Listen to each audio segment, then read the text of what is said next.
Hello, friends, and welcome back to r/IDontWorkHereLady. We have a couple more news stories today, and in this episode, you'll see first a story about Karen at a restaurant, and second story about a lady who couldn't tell the difference between a deaf guy and a store employee, and a nice ending story for a nice ending of the video. So I hope you've already subscribed to the channel so you don't miss any new videos every single day, and let's get started. A Midwinter Night's Tale. We don't work here, lady. This just happened a couple days ago. The polar vortex is upon us. My friend who's staying with me right now has a coupon for dinner, but it's not available on delivery orders.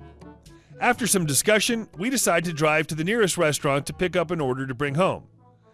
As I had another coupon for a free item, we split our orders. She places hers first, then I place mine. My friend sits back in a lounging sofa to wait. She's fully dressed in her winter gear, surfing Facebook on her phone.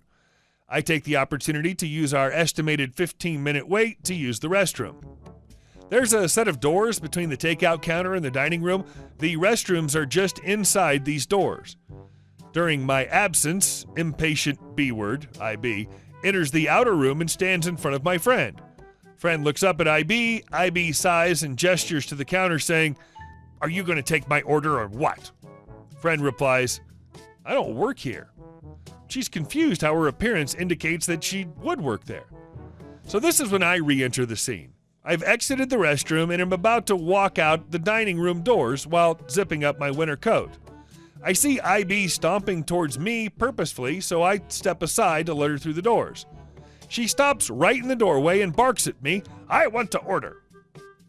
This sub flashes immediately across my mind. My friend, who's behind IB, looks dumbfounded. But I'm not caught stupefied by her ignorance. I shrug and say, "I don't work here, lady," as my zipper reaches the top and I step around her.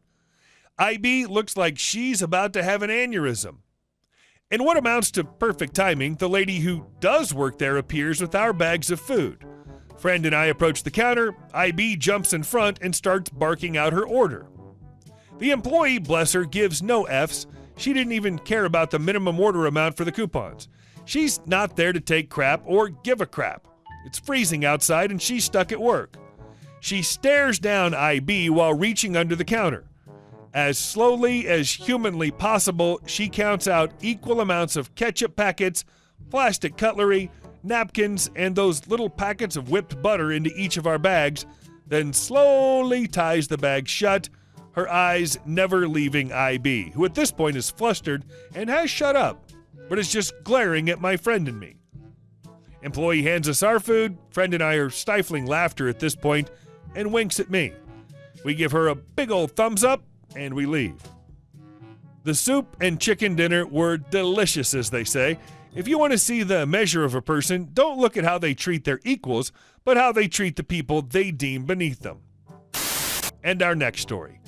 Lady, I'm pretty sure he not only doesn't work here, but is deaf. So after all my experiences with the general public, this has to be the craziest, wildest, most dumbfounding thing I've ever seen. I have never experienced somebody having a complete and utter meltdown over nothing before. This happened today.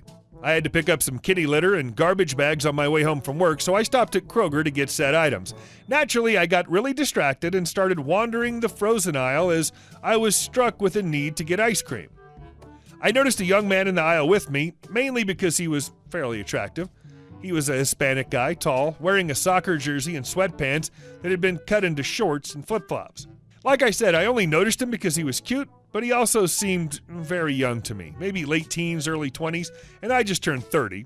But I did note his hotness, but dismissed it. I was searching for ice cream, one that doesn't contain anything I'm allergic to, a time-consuming task, unfortunately, when I heard a woman's voice. It took me a minute to realize that the voice was slowly getting louder and louder, repeating, excuse me," with increasing agitation. I looked over, drawn by the loud noise, and saw a woman standing behind the young man. She was looking more and more angry as she kept demanding attention, and I, being the busybody I am, couldn't look away. She eventually reached out and jabbed her finger into the young man's shoulder. He spun around and I mean spun around, looking utterly startled. She immediately lit into him. "I've been trying to get your attention forever. How dare you ignore me when you're paid for your crappy customer service? I need help, yada, yada, yada, yada, yada, yada, yada." I realized, with my own slow, dawning confusion and horror, the same emotion you'd feel if you were watching a Chihuahua pick a fight with a St. Bernard or seeing a car crash, that she thought he was an employee. I honestly could not look away. The woman was getting more and more angry, and the young man began to flash his hands at her. I realized, abruptly, that he was deaf. It's pretty obvious. He was pointing at his ear repeatedly and trying to sign. This only infuriated the woman even more, and she started swinging her hands around saying, "Look, I can do that too. Show me where the frozen pizzas are, damn it." The young man was starting to look really terrified, and I couldn't help but step in. I work in social work currently with addicts, but before that I was in foster care, and before that I was a security guard and bouncer for years and years, and before that I was in the military. So I have a strong urge to butt into any and all things that don't involve me if I feel a vulnerable party needs to be protected.